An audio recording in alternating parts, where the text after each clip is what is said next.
बोले काशी विश्वनाथ भगवान की जय। हर हर महादेव। बोले महाकाल बाबा की जय। बोले गणपति गणेश भगवान की। मंदिर मंदिर में विराजे भोलेनाथ, चढ़ा लो लोटा जल भर के। मंदिर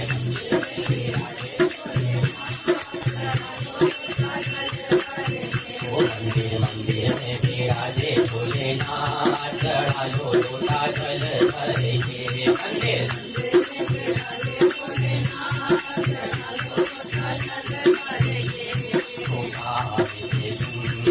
गणपति बनाए, काहे के बनाए भोलेनाथ, चढ़ा लो लोटा जल भर के। वो काहे के बनाए भोलेनाथ, चढ़ा लो लोटा मंदिर मंदिर भोलेनाथ, चढ़ा लो लोटा जल भर के। मंदिर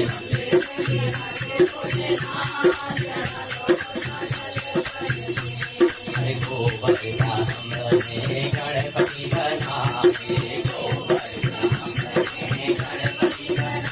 कितनी मिट्टी के बनाए भोलेनाथ, चढ़ा लो लोटा जल भर के। कितनी मिट्टी के बनाए भोलेनाथ, चढ़ा लो लोटा जल भर के। मंदिर मंदिर भोलेनाथ, चढ़ा लो लोटा जल भर के। मंदिर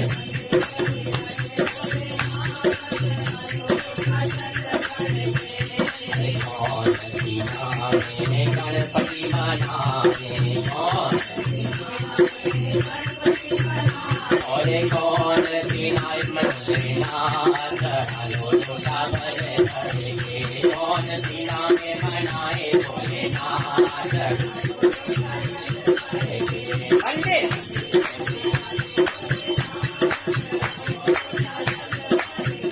मंदिर में विराजे अरे बुधवार को प्यारे गणपति बनाए, बुधवार को प्यारे और सोमवार बनाए भोलेनाथ, चढ़ा लो लोटा और सोमवार गणपति को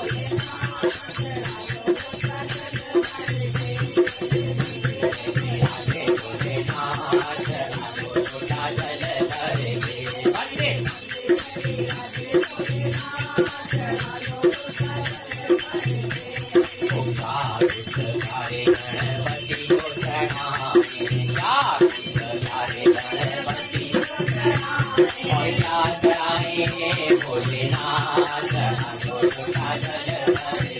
और क्या फूल चढ़ाए भोलेनाथ, चढ़ा लो लोटा जल भर के। मंदिर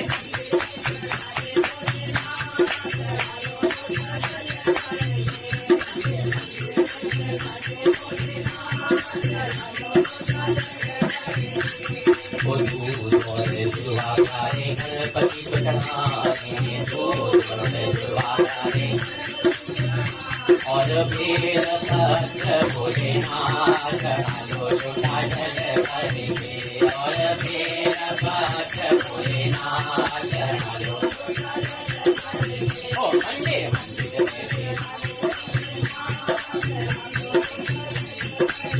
अरे मंदिर मंदिर सारे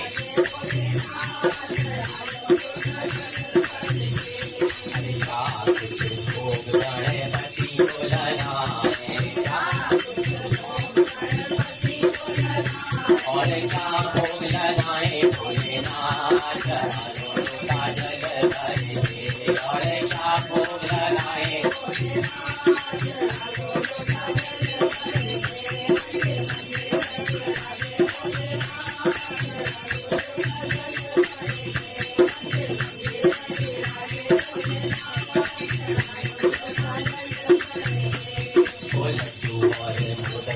गणपति भोग लगाए, और भांग धतूरा भोलेनाथ, चढ़ा लो लोटा जल भर के। और भांग धतूरा भोलेनाथ, चढ़ा लो लोटा जल भर के।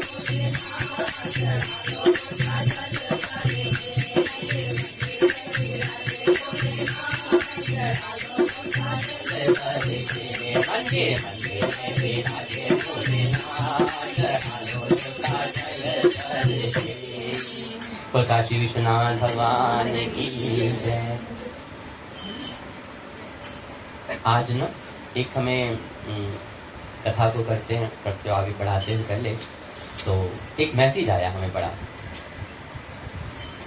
हमने ना उन व्यक्ति को लिख के भेजा, क्या बात है कथा में नहीं आ रहे बड़े दिन से।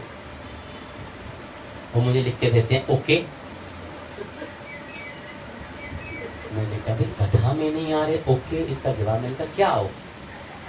तो जवाब आया कि अगर आपने सफर शुरू कर ही दिया है,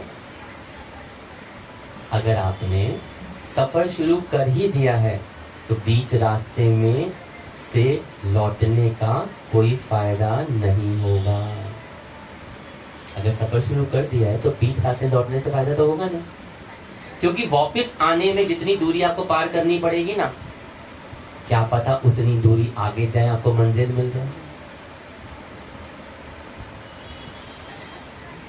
दुख पीछे की ओर देखता है, चिंता इधर उधर देखती है, केवल विश्वास ही है जो हमेशा आगे की तरफ देखता है। इसलिए विश्वास की ज्योत कभी बुझने मत दो।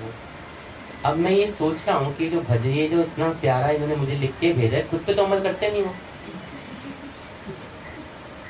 कथा में आने का सफर शुरू किया, 2-3 दिन आए, फिर रुक गए, है ना। उसके बाद क्या हुआ कि जितना सफर आप आए थे उतना चल तो लो, क्या पता मंजिल प्रभु को प्राप्त करने की ओर आ जाए। देखिए पता क्या होता है, बड़े अच्छे लगते हैं मैसेज फॉरवर्ड आए हुए आगे भेजने, लेकिन कभी सोच के देखिए कि क्या इन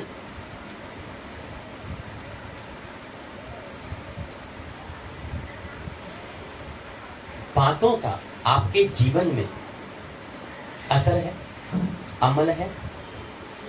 क्या इन बातों का आप अमल कर रहे हैं? अगर आप नहीं कर रहे हैं तो ये किसी को भेजने का भी कोई फायदा नहीं, क्योंकि शिक्षा वही अच्छी होती है जिसको हम खुद ग्रहण कर लें और अपने जीवन में उतार लें। दूसरों को ज्ञान देने से पहले उसे अपने जीवन में उतारना अति आवश्यक होता है, तभी आप समझा पाएंगे ना कि हाँ भाई देखो मैंने बात सुनी थी, मैं आपको इसलिए भेज रहा हूँ या भेज रही हूँ क्योंकि ये मैंने अपने पे लागू करी और इसका वाकई बड़ा फायदा होता है। जितने भी हम संत पुरुष हैं तो हम जब कोई जितने भी ऋषि मुनि हुए, गुरु हुए, महात्मा हुए, जब वो कोई ज्ञान बांटते हैं ना, बांटते हैं शास्त्रों की, पहले जीवन पे लागू कर चुके हैं कि बाकी वो सत्य है, उनसे लाभ है। बाकी इस नियम को करने से, भाव को करने से, श्रद्धा करने से, इसको व्रतों को करने से, कथाओं को सुनने से क्या आपको फायदा है? इसलिए आगे से जब आप किसी को कोई मैसेज भेजिए तो पहले उसमें से आधा ही, पूरा भी नहीं, आधा अपने जीवन में लागू कर लीजिए। और कथा में आने का जब सफर शुरू किया है तो छोड़ना महापाप होता है। हर हर महादेव। मुझे ना वैसे पढ़ता नहीं हो ज़्यादातर मैसेज, लेकिन मुझे लगा ये बहुत आनंदमय मैसेज है, सबके काम का मैसेज है, इसको आज सबको सुनाना चाहिए। बोले शंकर भगवान की। कथा को आगे बढ़ाते हुए चतुर्थी के व्रत का चतुर्थी तिथि के, क्योंकि अब व्याख्यान जो हमारी तिथियों पे चल रहा है आगे बढ़ाते हैं, और भोलेनाथ जी बड़े परम उसमें करते हुए इस कथा को सुना रहे हैं कि कैसे जो व्यक्ति इस चतुर्थी के व्रत को करता है उसको किस तरह लाभ मिलता है। अब आगे चलते हुए प्रभु इसके उद्यापन की विधि बताते हैं। कहते हैं उद्यापन के दिन प्रातःकाल तिलों से स्नान करना चाहिए, और उसके बाद व्यक्ति को एक पल या आधा पल या उससे भी आधा पल, एक पल या उससे आधा पल या उससे भी आधा पल इस स्वर्ण की गणपति की प्रतिमा बनाकर पंचगव्य से स्नान कराकर भक्ति तथा श्रद्धा के साथ इन 10 नाम मंत्रों से दुर्वा दलों से सम्यक पूजन करना चाहिए। आप लोग सोचते होंगे ना, भगवान ने पहले अध्याय से लेकर 13वां अध्याय हो गया, सब जगह अध्यापक में स्वर्ण चांदी की मूर्ति कर गया, लेकिन कायदे में ये सबसे शुद्ध धातु होती है और भाव होता है। लोहा तो लगाएंगे नहीं। और फिर आप हैरान होंगे, जितने भी मूर्तियां बनाते सब कहते गुरु को दान कर दो।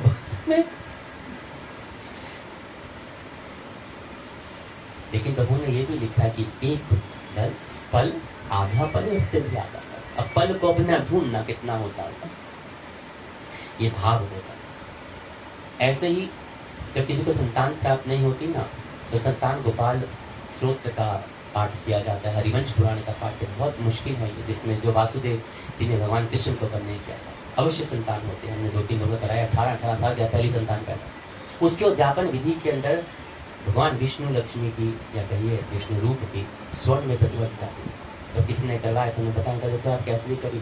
तो उन्होंने इतना बड़ा विष्णु जी का स्वर्ण लॉकेट बना के रखा। प्रतिमा तो प्रतिमा, इसमें तोला तो नहीं लिखा कितना होना है, चाहे वो 1 तोले की हो चाहे आधे तोले की, लेकिन बनाई वो सुंदर, ऐसा बनाए कि वो भव्य। आज भी हमारे मंदिर में बड़े शान से उसे संभाल के रखते हैं। तो ये भाव, क्योंकि प्रभु को जब बनाया जाता है तो बहुत स्वच्छ शुद्ध उसको बनाया। और जहाँ पे देखो एक जगह उन्होंने मिट्टी का ही बनवाया था। तो कहते हैं वो बनाना चाहिए। उसके बाद उनके ये 10 नाम मंत्रों से दुर्वादलों से समय पूजन करना है। वो है गणाधीश, उमापुत्र, अग्नाशक, विनायक, ईशपुत्र, सर्व सिद्धि पदायक, एकदंतः, विभवक्त्रः, मूषक महाना। मैं आपको नमस्कार करता हूँ, प्रणाम करता हूँ और बारंबार नमस्कार करता हूँ। आप कुमार गुरु को मेरा नमस्कार है। इन नाम पदों से पृथक पृथक पूजन करे। पहले दिन अधिवासन करे, प्रातःकाल ग्रह होम करके दुर्वादलों से तथा मोदकों से होम कराना चाहिए। उसके बाद पूर्ण आहुति देकर आचार्य आदि को विधिवत पूजन कराना चाहिए और घट तुल्य धानों वाली गाय का दान करना चाहिए। अपनी सामर्थ्य अनुसार गाय का दान करना चाहिए। बोलिए हर हर महादेव। हे वत्स, इस प्रकार व्रत करने पर मनुष्य अपने मनोरथों को प्राप्त कर लेता है। हे सनत कुमार, आपने प्रिय पुत्र गणेश के व्रत करने से संतुष्ट होकर मैं उस मनुष्य को पृथ्वी पर सभी सुख प्रदान करता हूं और अंत में उसे सद्गति प्रदान करता हूं। कि जो मेरे प्रिय पुत्र गणेश के जो चतुर्थी का व्रत करता है, मैं उसको सभी सुख प्रदान करता हूं और अंत में सद्गति प्रदान करता हूं। जैसे दुर्वा अपनी शाखा प्रशाखाओं के द्वारा वृद्धि को प्राप्त होती है, उसी प्रकार उस मनुष्य को पुत्र पौत्र आदि संतति उसकी निरंतर बढ़ती ही रहती है, बढ़ती ही रहती है, बढ़ती है। हे सनत कुमार जी, मैंने दुर्वा गणपति का अत्यंत गोपनीय व्रत आप सबको कहा है। सुख चाहने वाले को इस सर्वोच्च व्रत को अवश्य करना चाहिए।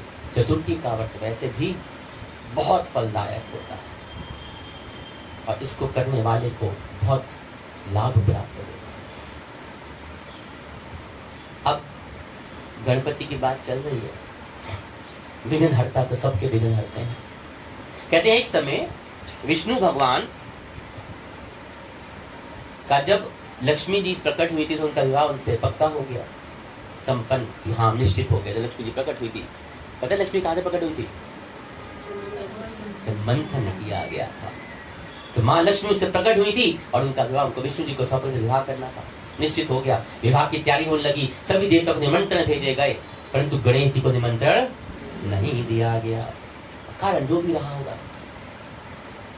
अब जब भगवान विष्णु की बारात निकलने वाली थी, समय आ गया, तो सभी देवता अपनी पत्नियों के साथ विवाह में समारोह हो रहे थे, सम्मिलित हो रहे थे, आओ चलो चलो चलो। सबने देखा कि गणेश जी के दिखाई नहीं दे रहे। अब भूल गए क्या हुआ। तब वे आपस में चर्चा करने लगे, गणेश जी को न्योता नहीं दिया, ये कैसे हो गया? या स्वयं गणेश जी आए नहीं, मैं न्योता दिया और नहीं आए, क्या बात है? सभी आश्चर्य कर रहे थे। सबने विचार किया कि विष्णु जी से इसका कारण पूछा गया। अभिषेक से पूछा, उन्होंने कहा कि मैंने तो भोलेनाथ को, जो गणेश जी के पिता है, उनको न्योता भेज दिया था। अब गणेश जी उन पिता के साथ आना चाहते तो आ ही जाते, अलग से न्योता देने का कोई अवसर महसूस ही नहीं हुई जरूरत। और दूसरी बात ये कि उनको 1.25 मन मूंग, 1.25 मन चावल, 1.25 मन घी, 1.25 मन लड्डू का भोजन तो एक दिन में चाहिए होता है। अरे उठ जाओ सोने वालों,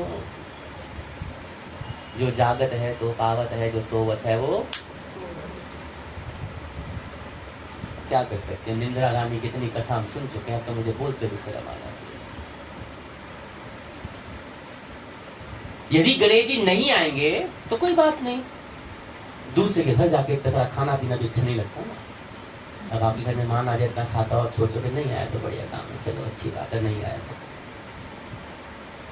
अब इतनी वार्ता कर ही रहे थे कि एक बंदे ने सुझाव दिया कि यदि गणेश जी आ भी जाएं तो उनको द्वार पर बना के बिठा दो, कि आप ना घर को संभाल रखना। आप तो चूहे बैठ कर धीरे धीरे चलोगे तो बारात के बाद पीछे रह जाओगे। तो ये सुझाव सबको बड़ा पसंद आ गया। तो विष्णु जी ने कहा, हाँ ये बात तो सही है कि बारात लेके जाऊं, ससुराल जा रहा हूँ, लेकिन क्या तो इतना खाना खाएंगे तो अच्छा नहीं लगता। अब होना क्या था, इतने गणेश जी आ गए, उन्हें बड़ा समझा बुझाकर घर की रखवाली करने के बिठा दिया गया। बारात चल गई। अब नारद जी ने देखा गणेश जी तो द्वार पे बैठे। अब उनके पास गए, क्या हुआ, यहाँ क्यों रुके, क्यों हो, चल ना रहे। गणेश जी ने कहा कि विष्णु भगवान ने मेरा बहुत अपमान किया, मैं लगा। कहते क्यों, क्या हुआ? कहते बस बड़ा अपमान किया है मेरा। नारद जी कहते कि आप अपने जो ये मूषक है ना, अपनी मूषक सेना जो है ना, आपकी एक मूषक थोड़ी, पूरी मूषक सेना को आगे भेज दो, वो पूरा रास्ता ही खोद देगी। और जितने जा रहे रथ पे सवार होकर, सबके जो वाहन है वहां धंस जाएंगे। आपको बनाना ही पड़ेगा, बुलाना ही पड़ेगा, सम्मान पूर्वक के जो कार्य आपके वाहन करेंगे कोई कर ही नहीं सकता। हमारे नारद जी बहुत तेज है। बस गणेश जी ने कहा आइडिया तो बड़ा अच्छा दिया मुनि साहब आपने, तो मैं जल्दी जल्दी मूषक सेना को जल्दी को जाओ, करो लग जाओ प्रभु काम पे, बोलो गणेश भगवान की।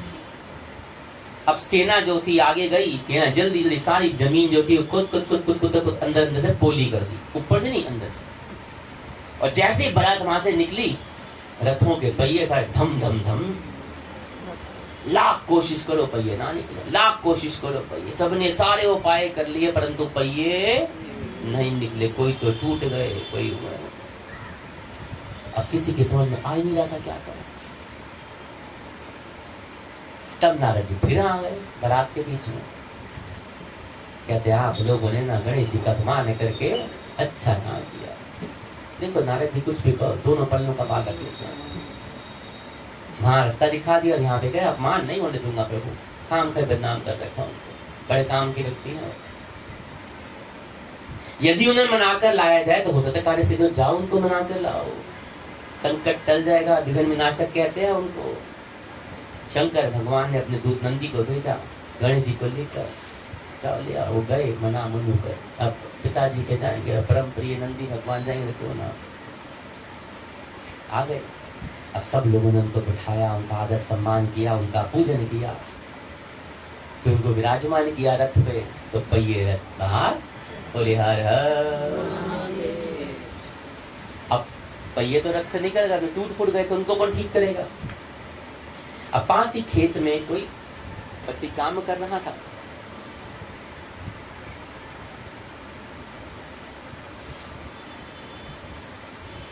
उसको बुलाया गया। जब वो व्यक्ति था, उसने अपने कार्य करने से पहले कि भैया ठीक कर दे, उसने कार्य करने से पहले बोला श्री गणेशाय नमः, क्या कि गणेश जी की वंदना करी और मन ही मन का ध्यान किया। और देखते ये उस व्यक्ति ने जो पहिए थे, खाती कहते हैं उनको, खाती ठीक कर दिया, सारे पहियों को फटाफट गणेश जी का नाम लेकर ठीक कर दिया। अब खातिर देखा देवताओं को, लगता है तुमने सबसे पहले गणेश जी को मनाया नहीं होगा और ना ही उनकी पूजा करी होगी, इसीलिए संकट आया तुम्हारे। कहते हैं हम तो मूर्ख अज्ञानी हैं, फिर भी सबसे पहले गणपति को मनाते हैं, उनका पूजन करते हैं, उनका ध्यान करते हैं। अरे आप तो देवता गण हो, फिर भी आपने गणेश जी को भूल गए, कैसे भूल गए? कहते आप लोग स्वयं श्री गणेश जी की जय जयकार बोल कर जाएं तो आपके सारे काम बन जाएंगे, कोई संकट नहीं आएगा, आने वाला संकट टल जाएगा। ऐसे कहते बराते गणेश का पूजन किया और सब लक्ष्मी जी के यहाँ सकुशल पहुंच कर विवाह संपन्न हुआ। कहते हे गणेश महाराज, आपने विष्णु जी के जैसे काज को सवारियो है, वैसे ही काज हम सबको भी सिद्ध करियो। बोलो गजानन भगवान की जय। एक कथा का वर्णन और हमारे शास्त्रों में आता है, शिव और माँ पार्वती का, गणेश चतुर्थी से। कहते एक बार भगवान शिव और पार्वती मैया नर्मदा नदी किनारे बैठे हुए थे और माता पार्वती ने भगवान शिव के साथ समय व्यतीत करनी थी और चौपड़ खेल, जैसे आप आज मनोरंजन लूडो कहते हैं, चौसर खेल, उसी का रूप है। उन्होंने कहा कि भोलेनाथ चौपड़ खेले, मान गए, खेल गए, परंतु हार जीत का फैसला कौन करेगा? प्रश्न उनके समक्ष उठा तो भगवान शिव तो थोड़े से कुछ तिनके, जो तिनके नहीं होते, एकत्र कर लिए, इकट्ठे करे और उसका एक पुतला बनाया, उसमें प्राण प्रतिष्ठा कर। अब भोले तो बोले, सब में जीवन दान कर सकते हैं। और पुतले से कहा बेटा ऐसा कर, ये चौपड़ का हम खेलना चाहते हैं, परंतु हमारी दोनों के बीच में हार जीत का फैसला करने वाला कोई नहीं है, इसलिए तुम बताना कि कौन हारा कौन जीता। भगवान शिव और पार्वती मैया चौपड़ खेलना शुरू हो गए। यह खेल 3 बार खेला गया और संयोग से तीनों बार मैया जगदम्बा आदि शक्ति माँ पार्वती जीत गई। और खेल समाप्त होने बालक ने हार जीत का फैसला करने को कहा तो उसने बालक ने महादेव को विजय बता दिया।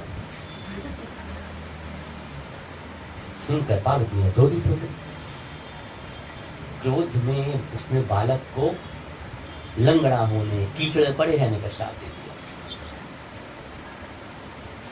बालक ने माता से माफी मांगी और कहा कि मुझे अज्ञानतावश ऐसा हो गया, मैंने किसी द्वेष भाव से ऐसा नहीं किया। अब जब बार बार बालक के द्वारा माफी मांग जाती है तो माता पिता कोई भी हो बच्चे को माफ कर देते। तो माँ ने कहा यहाँ गणेश पूजन के लिए नाग कन्याएं आएंगी और उनके कहे अनुसार तुम गणेश व्रत करो। जब यहाँ पे जिस स्थान पे तुम हो, यहाँ पे नाग कन्या गणेश पूजन के लिए आएंगी और तुम उनसे सुन के उनके जैसा सब बताएं वैसा गणेश जी का व्रत करना, ऐसा करने से तुम मुझे प्राप्त हो जाओगे। कहकर माता पार्वती शिव के साथ कैलाश पर चली गई। कहते 1 वर्ष के बाद उस स्थान पर नाग कन्या आई। तब नाग कन्या श्री गणेश जी का व्रत की विधि मालूम करने से उस बालक ने 21 दिन लगातार गणेश जी का व्रत किया। उनकी श्रद्धा से गणेश जी प्रसन्न हुए। उसने बालक को मनवांछित फल मांगने के लिए कहा। उस पर बालक ने कहा कि हे विनायक, मुझ पे इतनी शक्ति दीजिए कि अपने पैरों पर चलकर अपने माता पिता के साथ कैलाश पर पहुंच सकूं और उन्हें देखकर प्रसन्नता प्राप्त कर सकूं। माता पिता कौन? कहते थे बालक ने वरदान देकर गणेश जी का ध्यान हो गए और इसके बाद वह बालक कैलाश पर्वत पर पहुंच गया और कैलाश पर पहुंचने पर उसने कथा, सारी कथा भगवान शिव को सुना।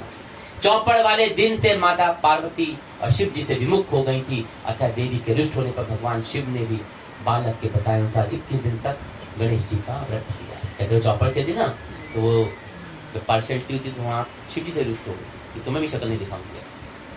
पत्नी रुष्ट होकर पति को रोटी भी देती आजकल की। कहते तो शिव जी ने भी वही व्रत 21 दिन तक किया। उस व्रत के प्रभाव से माता पार्वती के मन में भगवान शिव के नाराजगी समाप्त हुई, प्रसन्नता हुई।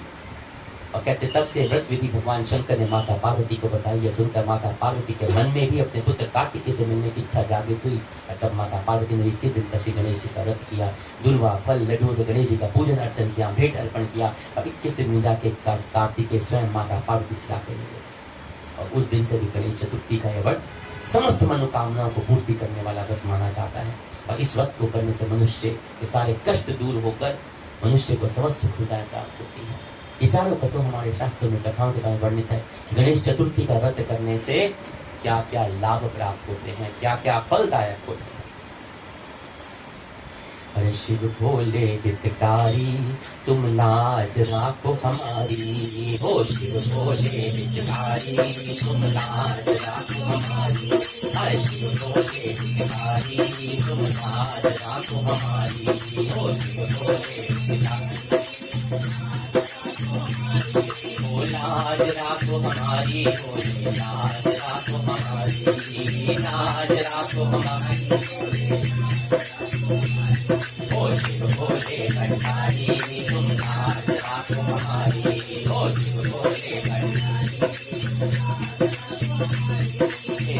तुम्ही हो धन बल मेरे, एक तुम्ही हो धन बल, एक तुम्ही हम सेवक हो, तुम हो स्वामी हम सेवक तेरे, तुम स्वामी हम सेवक, अरे तुम स्वामी हम सेवक तेरे। अब सबके पालनहारी और लाज राखो हमारी, सबके पालनहारी भोले भंडारी लाज राखो हमारी।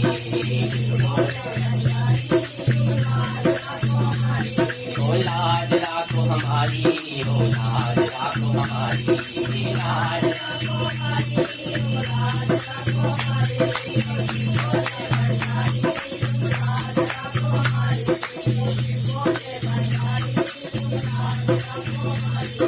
पावन नाम तुम्हारा भोले, पावन नाम तुम्हारा भोले, पावन नाम तुम्हारा भोले। हरे लोभ मोह के बंधन खोले, हरे लोभ मोह के बंधन खोले। मैं मांगू शरण तिहारी और लाज राखो हमारी, मैं मांगू हो शिव भोले भंडारी, हो लाज राखो हमारी। हो शिव भोले भंडारी, हो लाज राखो हमारी। हो शिव भोले अरे विधान को जाना जानो, विधि विधान को जाना, ये केवल तुमको अपना मानो। विधि विधान को जाना जानो, हर केवल तुमको अपना मानो। तो मैं हूँ शरण तिहारी और लाज राखो हमारी, मैं हूँ हरे शिव भोले भंडारी लाज राखो हमारी। हो लाज राखो हमारी, भोले लाज राखो हमारी। हरे डमरू के धारी लाज राखो हमारी, डमरू के धारी लाज राखो हमारी। हो शिव भोले भंडारी लाज राखो हमारी, शिव भोले भंडारी। हो डमरू के धारी लाज राखो हमारी, लाज राखो हमारी। बोले शंकर भगवान की जय, बोले गणपति गणेश भगवान की जय। कहते इस तरह भोले बाबा के द्वारा सनत कुमार जी को ये अत्यंत गोपनीय चतुर्थी का व्रत इस संसार के लाभ के लिए वर्णन किया गया।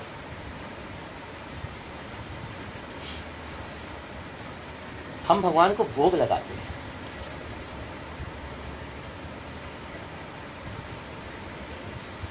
सच्चा भोग किसे कहते हैं? अब भोग ना कहिए अर्पण करते हैं, उनकी आराधना करते हैं, अनुष्ठान करते हैं। पर पहले एक कथा पढ़ते थे हम, ध्यान आ गई। कहते एक ना प्राचीन काल में, काफी समय बीत गया, एक परम शिव भक्त राजा हुआ था। राजा होता था, बहुत शिव का भक्त। एक दिन उसके मन में एक इच्छा आई कि सावन का सोमवार है, अपने भगवान शिव की जो हौद है वो दूध से लबालब भर दी जाए। तो हौद समझते हैं, जहाँ भाग पे जल धरी सहित पिंडी स्थित होती है, पूजा बना होता है ना, उसके अंदर। हाँ, अब तो बड़े छोटे छोटे बनाते हैं ना, पहले वो बहुत बड़ा सा शिवलिंग था। जल धरी की हौद जो थी ना, बहुत चौड़ी और बहुत ही गहरी थी। तो राजा ने क्या किया, पूरे शहर में डुबडुबी बिठवा दी कि सावन के सोमवार को जितने ग्वाले हैं ना शहर के, वो अपना पूरा दूध शंकर जी के मंदिर में लेके आए और भगवान की हौद को भरना है। जो उसका उल्लंघन करेगा उसको कठिन दंड मिलेगा, और जो अच्छा ही करेगा उसको इनाम मिलेगा, जो उस हौद को भर देगा। राजा की आज्ञा से सारे ग्वाले परेशान हो गए। तो राजा की आज्ञा थी। जिस दिन सोमवार आया, किसी ने भी अपने बच्चों को दूध नहीं पिलाया, घर में माँ को दूध नहीं दिया, ना शौचालय बनाई, ना खुद किया। जितना दूध था बच्चों को दूध पीने नहीं दिया, बच्चों को दूध पीने ना ना ना ना। राजा को घुमाए गाँव, दूध जो है वो शिव जी के हाथ में जाए। दूध मुँह बच्चे जो व्याकुल होने लगे, रोएंगे बेचारे, जो छोटे छोटे बच्चे, गाय इधर उधर हो रही, व्याकुल बछड़े हो रहे, लेकिन उन सारा दूध निकाला, इकट्ठा किया और हाथ में पहुँच गया।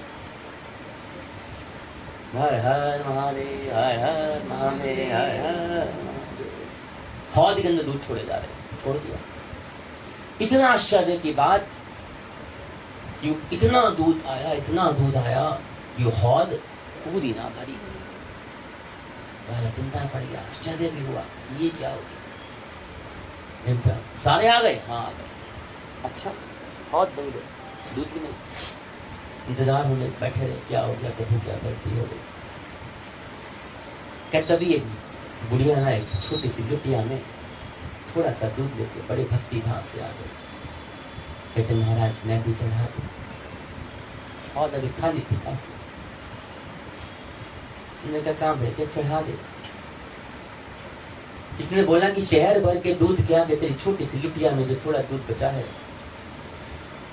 इससे क्या होगा।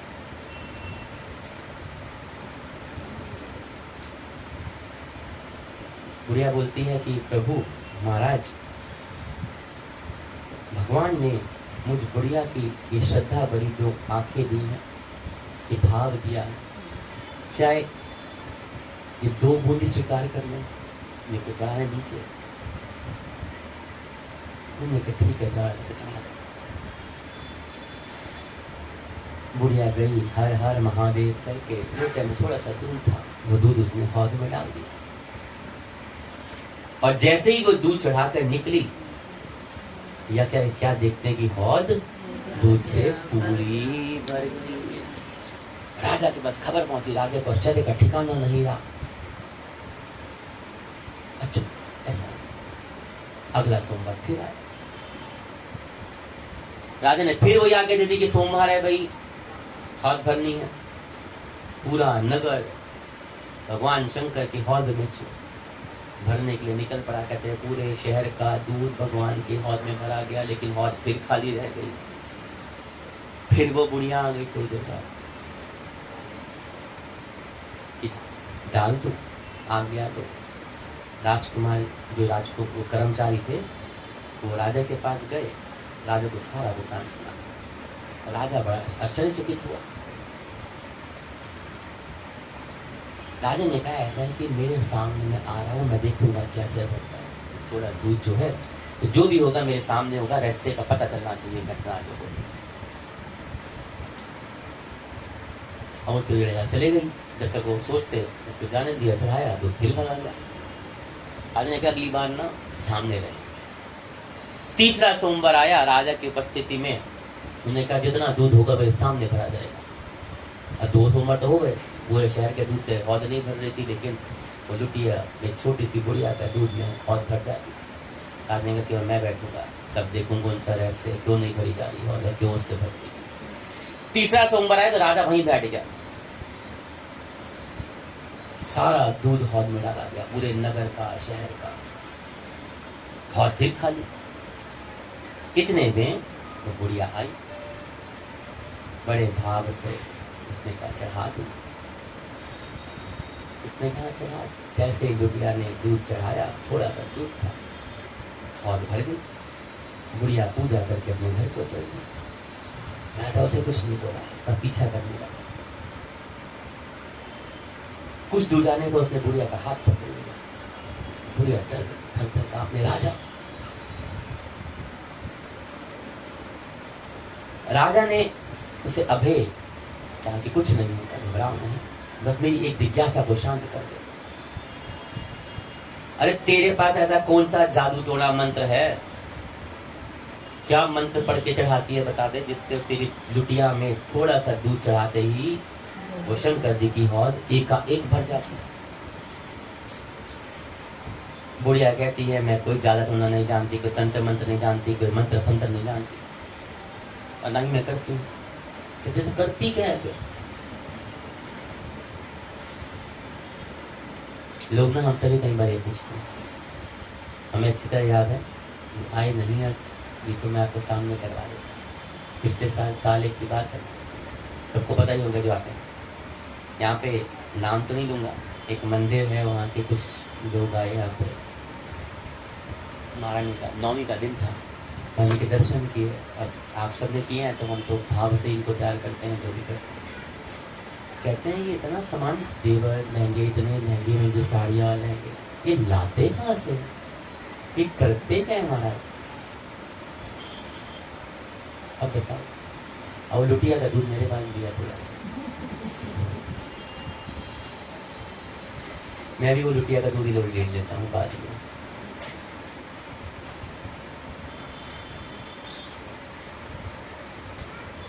अब कहते मेरे पास तो कुछ ऐसा नहीं है, मैं कुछ नहीं करती, मैं बस दूध चढ़ाती हूँ, भगवान प्रसन्न हो जाते हैं। मैं भाव से उनको अर्पण कर लेती हूँ, वो भाव से भगवान ग्रहण कर लेते हैं और बहुत खर्च आता है। कहते ये समझ नहीं आया अम्मा, बताओ तो सही। कहते महाराज अगर क्षमा करोगे, गुस्सा नहीं होगा बताओ। कहते हाँ। कहते तुमने दंड का भयानक रूप दिखाकर, सजा का भय दिखाकर, छोटे छोटे बच्चों से, बूढ़ों से, ग्वाल बालों से, बछड़ों से, उनके मुंह से उनको पेट काट कर, उनको भूखा तड़पता छोड़कर अपने कब्जे में सारा दूध कर लिया इस हौद को बनाने। अब तुम उसको भगवान को चढ़ा रहे हो, तो भगवान ग्रहण नहीं करता, क्योंकि सोचो इतने सारे दूध से भगवान का पेट नहीं भरता, नहीं चलता।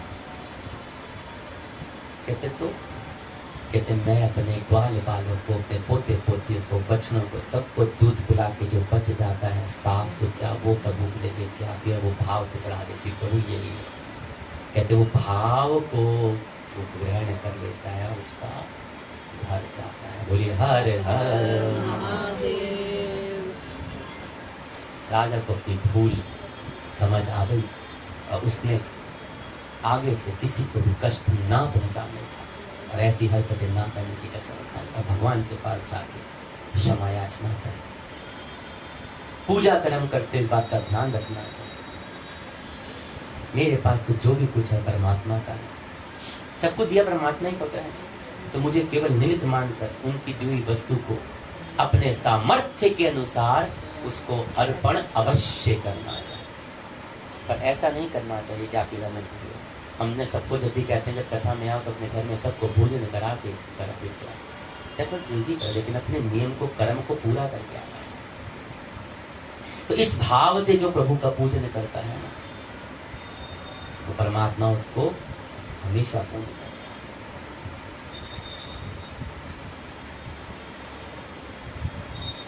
और जो मनुष्य सिर्फ वस्तुओं को अपना मान के पूजन करता है, आए मैं ये लेके आया, मैं ये कर रहा हूं, प्रभु से कभी स्वीकार नहीं। तो पूजा, उसका भाव पवित्र हो जाता है, निष्फल हो जाता है।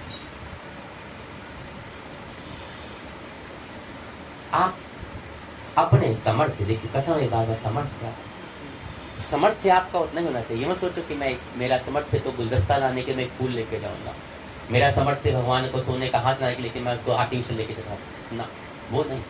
आपका जो सामर्थ्य है, आप जो कर सकते हैं, आप कोई दुकान पे जाएंगे। हमें आपको आज की कथा में आपको हंसी आ जाएगी। अभी हम भगवती का श्रृंगार लेने गए थे, पता नहीं उसने कहाँ से इंतजाम करा दिया, लेकिन अभी पर सखा ने सोचा, लेकिन मन नहीं मान रहा था। उसने अपना वाकई से आज वही वो छोटा लोटा में दूध निकल गया। 6 तारीख को भगवती का भव्य दर्शन जो होगा, आज भाव खुश हो गया। और आगे के लिए एक थोड़ी दिखाई है कि देख ले, तैयारी कर ले, भैया बड़ा महंगा चीज़ पसंद करके आई है हमारे आज। अब करने वाली भी वही है, हम तो कुछ भी नहीं है। हम साड़ी लेने दुकान पर गए, दिखा रहा है, हमने कहा मंदिर के लिए चाहिए, उन्होंने रीजनली से आई। मैंने कहा ये क्या है, कहता था मंदिर के लिए कहता। मैं कहा तो अब मैं उसका भाव समझ गया, पढ़ सकता था कि हाँ मंदिर के लिए लोग ऐसे ही लेते होंगे, जैसे मंदिर नाम सुनते यही दिखाई।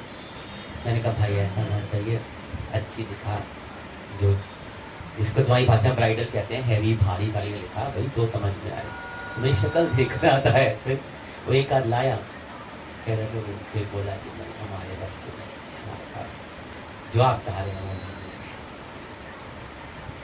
वो जो लोटा होता है ना, वो तभी होता है जब आप समर्थ्य होगा ना। क्योंकि अब मंदिरों में दिख जाता है, आप बाजार में जाओ ना, मंदिर के लिए मांगो तो उसको बताएंगे कि लोग जो दिखा रहे हो पता चल जाता है क्या ला रहे हैं।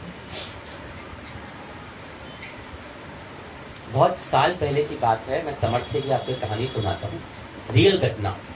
हम मंदिर अपने महारानी का शायद ये प्राकट्य दिवस का उत्सव था, तो हम कुछ श्रृंगार साड़ी लेने गए, तो हमारे कुछ उस टाइम फिक्स दुकानें होती थी, तो सीधा वहीं गए। बहुत नामी दुकान है चांदी चौक में। बैठे हुए जितने में एक परिवार है, बातों से मैं भी जज कर गया कि एक सास है, 2 बहुएं हैं, एक बेटी है, या 2 बेटियों के दुकान में। तो और उनकी वेशभूषा गहने देख के दिख गया था कि करोड़पति, अच्छे नहीं करोड़पति, लखपति में अंतर, चलो मैं ज्यादा बोल रहा हूँ। उन्होंने दुकानदार को बोला, तो दुकानदार मुझे कहती महाराज अगर थोड़ा कर, मैं कहा कर लो, मेरे को पसंद है, मैं देख लेता, मैं बैठ गया थोड़ा सा। तो पुराने हैं तो अब तो उनके बच्चे बैठते हैं, मैं दादा के दादा बैठते थे, तो दादा और पिता दोनों बैठते। उस सामर्थ्य की बात बता रहा हूँ, और भाव भी देख लेना। अब वो जो खरीदारी कर रहे थे उन्होंने, मैं आपको जो बात बता रहा हूँ, ये घटना कम से कम 28 साल पुरानी तो हो गई,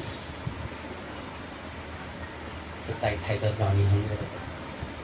उस वक्त उन्होंने माँ सास ने लिया, बहुओं के लिए लिया, साड़ियाँ ली, और एक एक साड़ी उस वक्त कम से कम 8-8 हज़ार की। तो आज की सोच लो कितनी, मुझे अच्छी तरह याद है, वाक्य आज तक नहीं भूलता ये। इतने में ना वो जो बहू थी, उसने बोला उसको, बहू की बेटी बहू लगी तो मम्मी वो, अब बातों से पता चल गया कि उनके घर में माता का जागरण है जिसमें वो खरीदारी कर रहे हैं। उन्होंने एक 2 और ली शायद अपने घर में किसी दिन में, सब साड़ियाँ 8, 9, 10 ऐसे की रेंज में थी।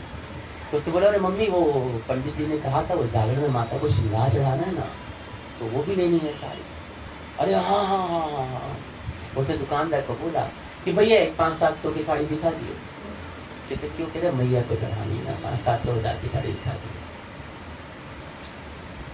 कहने को उस वक्त 500-700 हज़ार साड़ी बहुत अच्छी आती थी, लेकिन दुकानदार ने कहा भाई क्या करनी है, आप जो देखते हो उसके हिसाब से तो कुछ भी नहीं होगी। कहते नहीं वो जगह आता है ना तो 500-600 साड़ी दिखा दो, मंदिर वो उसको चढ़ानी है। हम व्यास गद्दी पे विराजमान है, दुकानदार ने सारा माल को यूं हाथ से समेटा। कहते माई जाओ। कहते क्यों? कहते मेरे पास आपके लिए माल नहीं। कहते माल नहीं है, पसंद तो कर लिया। तो कहते नहीं, कहते वो नहीं छोड़े, तो कहते ये भी नहीं देना मुझे आप। कहते क्यों नहीं देना? कहते माई नहीं देना आपको मुझे। कहते कारण तो बता। कहते माई सुन नहीं पाएगी। उसको लग रहा था शायद माता की सस्ती साड़ियां नहीं। कहते माई मुझे 1 रुपए का माल में, मेरी दुकान में तेरे लिए कोई माल ही नहीं। मैं से जानता हूँ वो माता को बड़े मानते। और उन्होंने आज तक कभी हमारे, अब तो क्या बच्चों ने काम बदल दिया है, आज तक उन्होंने कभी हमसे 1 रुपये का प्रॉफिट नहीं, उनको पता है हमारी सारी मंडी चढ़ती हैं तो जो लागत होती थी उतने की देते थे। कहते माई जिस भगवती के काज को रचाने के संदर्भ में तेरे को ये कपड़ा पहनने का मौका मिल रहा है, जिसमें तू जहाँ पे जिस काज को रचा रही है उसमें तू अपने लिए 8-8, 9-9, 7-7 हजार की साड़ियाँ खरीद रही हैं, उसको चढ़ाने के लिए तेरे पास 500 रुपए की साड़ी है। अरे अगर वो काज ही ना रचाती तो तू कहाँ से पहनती? तूने अपने 6 लोगों के लिए साड़ी में लाख रुपए का बिल बना दिया 8 साड़ियों में, उसके लिए जिसके बदौलत तेरे घर में ये खुशी मैल रही है, मैया का जगराते जैसा एक पवित्र नाम होने जा रहा है, उसको देने के लिए तेरे पास 500 की साड़ी। कहती जा ऐसे व्यक्ति के लिए मेरी दुकान में 1 रुपए का माल है। मैं ना गदगद हो गया था कि कोई व्यक्ति माँ को इतना मान सकता है कि अपना 1 लाख रुपए का नुकसान। मैंने उससे कहा मुझे शक्ल लगे गुरुजी ये तो है लोग, देखो जिसने रचाया उसी के लिए कुछ नहीं है। सोच के देखिएगा ये बात। बहुत लोग माता की चौकियां, शाम की चौकियां, खाकी शाम की चौकियां, साई की चौकियां, शिव की चौकियां बनाते हैं। आपने लिए कितने महंगे महंगे वस्त्र बनाते हैं ना, बनाते हैं। और जो भेंट चढ़ानी होती है जब उस पर नजर डाल लेना, देखा कितनी बढ़िया कराई। अरे क्या बढ़िया कराया? रोटी खाई थे रिश्तेदारों ने, वो तो नहीं आके खा के गए। तूने अपना नाम दिखाया, अपना रुतबा दिखाया, प्रसाद भी तू घर में ले गया, बांटा बूटा सब बंद कर दिया। कपड़े तूने पहने, जो तूने अर्पण एक करना था उसमें क्या है? 100, 50, 150, 200 की दुपट्टा और तुझे को चढ़ाया। तो जिसकी बदौलत तूने ये सब किया, तेरे घर में ये आयोजन हुआ, ये खुशियां आई, उसके लिए क्या? इसलिए ना अपने सामर्थ्य अनुसार हर कथा में वर्णना, हर शास्त्र में वर्णना। पर सामर्थ्य तो अपने हाथ से नहीं, सामर्थ्य के अनुसार होना चाहिए। एक बात हमेशा करना कि चढ़ाना वो जो खुद पहन सके, जो खुद इस्तेमाल कर सके। बस यही वैल्यू करना कि क्या ये मैं पहन सकती हूँ, ये मैं ओढ़ सकती हूँ, ये मैं पहन सकती हूँ, ये चद्दर हो या जेवर हो या वस्त्र हो, कपड़ा हो, क्या ये मेरे इस्तेमाल आ सकता है? अगर मैं कर सकती हूँ तो मैं चढ़ा, बस इतना ही अपने नजर में ले आओगे ना तो बहुत फर्क आ जाए। बोले शंकर भगवान की जय। और वही समर्थ्य भाव दिखता है कि वो जब आप होगा ना भाव से भाव, श्रद्धा से भाव है। सनत कुमार और भगवान भोलेनाथ के इस कथा महात्मा के जो वार्तालाप चल रहा है, जो सूत जी सुना रहे हैं, और सनत कुमार के अपार प्रेम भक्ति भावना को देखकर भगवान भोले उन पर इस कथा अमृत को उड़े ले जा रहे हैं, उड़े ले जा रहे हैं। जिसके सौभाग्य से इस कथा अमृत को हमें सुनने का सौभाग्य प्राप्त हो रहा है। कहते आज उन्होंने चतुर्थी तिथि का वर्णन करते हुए चतुर्थी तिथि को विनायक के महाभाग्यशाली सौभाग्यशाली व्रत का, उद्यापन का, अनुष्ठान का, पूरे नियम का वर्णन किया। और स्कंद पुराण जी ने इस भोलेनाथ और शरद कुमार जी के संवाद में श्रावण मास के महत्व में दुर्वा गणपति व्रत के इस अलौकिक कथा का हमने श्रवण किया। बोलिए हर हर महादेव। भोले ले चल काशी धाम, भोले ले चल काशी धाम, भोले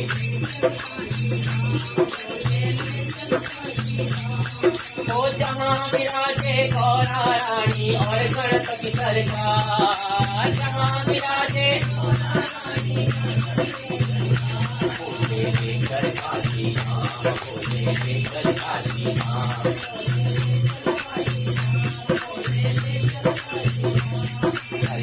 भोले जटा विराजे, भोले जटा विराजे, भोले।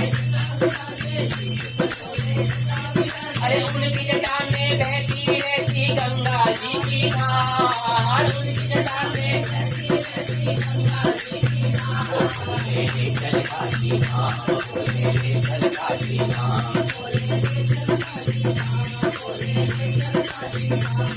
अरे गले में फूलों के रुंडों की माला गले में फूलों के रुंडों की माला गले में फूलों के रुंडों की माला अरे उनके गले से लिपटा रहता विषधर काला नाग उनके गले से अरे बोले चल काशी धाम बोले चल काशी धाम बोले अरे बोले के हाथ से झूल पे आजे बोले अरे बोले के हाथ से झूल पे आजे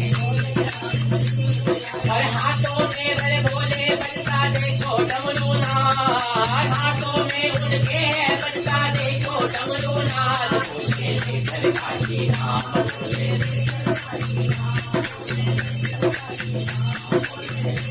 अरे गाँव में बोले खड़ाऊं विराजे गाँव में बोले खड़ाऊं विराजे गाँव में बोले खड़ाऊं विराजे अरे उनके पैरों बजती रहती घुंघरू की झनकार उनके पैरे अरे बोले चल काशी धाम बोले चल काशी धाम बोले अरे बोले चल काशी धाम बोले चल काशी धाम वो जहाँ विराजे गौरा रानी और गणपति सरकार जहाँ विराजे बोले चल काशी धाम बोले चल काशी धाम बोले चल काशी धाम बोले चल काशी धाम बोले चल काशी धाम चल काशी धाम बोले चल काशी धाम बोले चल काशी धाम बोले हर हर महादेव हर हर महादेव हर हर महादेव शंभू बोले काशी विश्वनाथ भगवान की जय।